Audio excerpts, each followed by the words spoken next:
Inspired by Mahatma Gandhi, elementary school students and teachers in the Toronto District School Board, from kindergarten to grade 8, have written and painted scenes for a children's storybook about social justice issues affecting the everyday lives of students. A young girl named Asha is the main character in the story. As she goes through her day, she witnesses a series of unjust events that she feels she cannot solve. But halfway through the book, she finds a special pair of glasses, similar to those worn by Gandhi, and discovers a new way of looking at the community around her. Both Asha and the reader will learn how one person can make a difference by standing up for social justice. You cannot make the world a better place with racism, insecurity, anger, fear, violence, and oppression. But now I see, now I see, now I see, now I see, now I see how we can make the world a better place.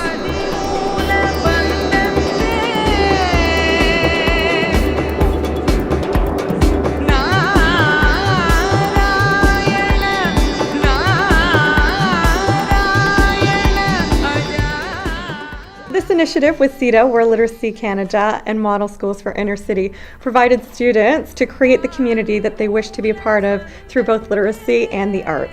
Students created scenarios that presented conflicts within their community and school, and as well as conflict resolution. So students were able to expand on their understanding and learning through the arts and through creating mood, thinking about character, and also story development.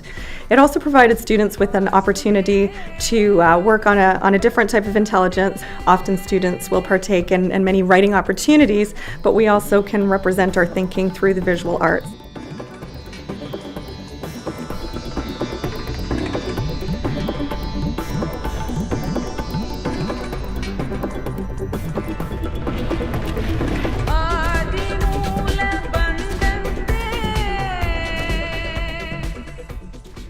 This program came about because the Toronto District School Board was very committed to giving every child the opportunity of choice and making sure that their barriers are dealt with, because we believe that not only is there an achievement gap, there is also an opportunity gap.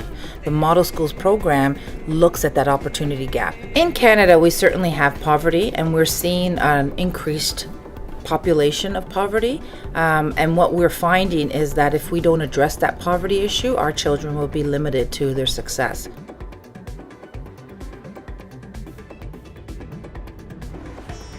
Literacy is crucial to achieving peace and security, for encouraging respect for human rights, and for active participation in an increasingly interconnected world.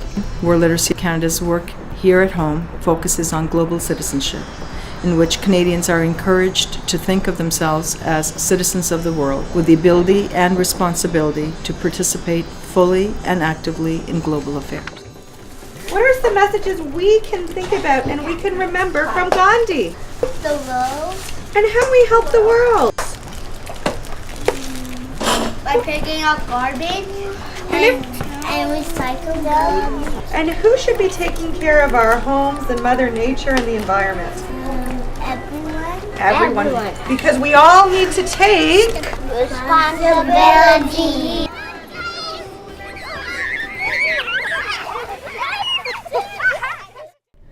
Well, Gandhi for me has always been a huge part of my life, and I think more of his values and his value systems for what he believed in. And it's just a matter of the right way to live. It's just treating each other with fairness and using a passive resistance rather than violence or anger to solve problems. I think if we can teach kids young enough to keep their minds open and to be accepting and understanding of other people, then they can carry that throughout their lives. And I think that if they learn about influential people and how they can take lessons from historical figures, then that's something that they can take with them forever. He was a peace person. He wanted a peace in the world instead of war. He was like a freedom fighter, but he fought with words, not violence. Because I've learned that if I want something done, I shouldn't really I should do it Gandhi's way, actually get people and do it peacefully. Because a lot of our students are of South Asian heritage, they have felt such a sense of pride in us recognizing a leader that is so closely connected to their families and to their cultural heritage, and see how his teachings are actually the same teachings as we are learning in school. And you can really see that they identify with it, so that's been an amazing part of the project and part of their growth. I know he helped all of the Indians and the Tamil people from India. Just because you're a different color doesn't mean you have to fight a war and stuff. Just be together and be happy. It is part of my job to go into schools and work with teachers at ensuring that they're creating curricular opportunities for students to explore equity issues as they relate to their own lives. We look at classrooms as being kind of a microcosm of society. So when we are exploring equity issues, we really are trying to instill in students those kind of democratic principles which would permeate their lives and permeate a society that was one that was equitable.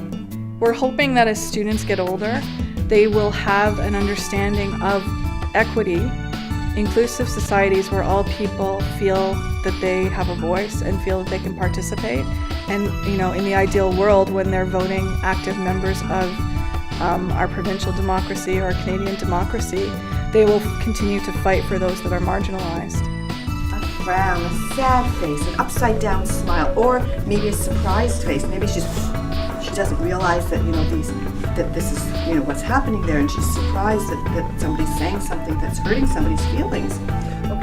We have one girl in my class who is new to the country, so she's not strong in the English language, but once you saw what she put on that piece of paper in terms of her artwork, it was incredible. That's how you really knew that they got it, and they really connected to this idea of a little girl and trying to help somebody. They wanted to show their interpretation of the scene that we were working on.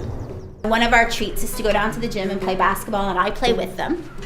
But what we noticed is that some of the boys were really getting the ball all the time, and they were passing it to each other, and some of the girls were not really getting involved in the game as much, and they weren't getting the ball as often. In our class, we actually even came up with a solution to try to balance that out. Every time we were close to the net, we would pass the ball for a girl before we shoot it in, and everyone would have a turn. I felt really good about that, and even some boys were actually saying that, oh, even I feel good because it's good to give another girl a chance. Social justice means teaching kids about some of the bigger issues, some difficult issues like homelessness, poverty, equity, racism. I believe that it's really important to teach kids how to interact with one another and how to be accepting of everyone.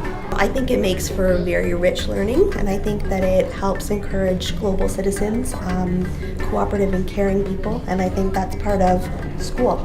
So we have to be always fair and always helping people and be nice. We're all the same. We're not divided based on our country. Everyone should be treated the same. That you can be any color and still play with each other. We spent a lot of time teaching the concept of global citizenship, what they could do to be responsible for other human beings, even if they were in other parts of the world. And at the time, there was earthquakes and that happened in Haiti, and although we were so far removed from it, what could we do? How could we be responsible for our future or our fellow human beings? And now, we may not even be talking about global citizenship, but they somehow see it and they can bring it into our discussion. These are issues that the kids can relate to. They're going on every day, not just in our classrooms, but in our communities and all over the world. So if we teach our students to know that they can make a change in the classroom or in the school, in the community, they can take that a step further into the global environment and into the world around them. It just takes one to make a difference. And in my class, I think that a lot of the kids have picked up on that catchphrase and now are becoming more social activists in their own classroom and in their own right. An eye for an eye makes the whole world blind. To me, it means don't take revenge on someone. If they hurt you, don't hurt them back. You should realize that fighting is not a good thing to do and just live your life and be happy that you're here. In a gentle way, you can shake the world. So I think everyone should take the time and make changes in the world and in their life, so after they can at least be proud of what they did and just Gandhi. So to make the world spin, we have to, all of us in the community needs to work for each other and to work as a teamwork. Whatever you do will be insignificant, but it is very important that you do it.